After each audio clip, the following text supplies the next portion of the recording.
price. But before we take a closer look at what it has to offer, what does Naked Bike mean? Ang mga naked bike ay literal na nakahubad.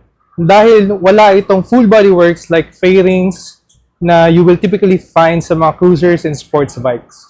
Dahil nga naked mas makikita mo yung mga components nito. This new version of 450 NK captures the minimalist design, while the exposed frame and engine creates the rugged aesthetic. Pero ikaw ba, hindi ka naman maghuhubad basta-basta, di ba?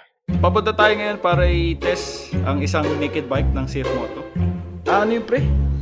Hindi ba basta-basta? Kala ko kasi basta naked bike, nakahubad na. Naman, they said that this is for weight reduction to improve the acceleration, handling, and fuel efficiency. Plus, it can also improve the airflow for cooling. This means that this bike is focused on performance and handling over comfort,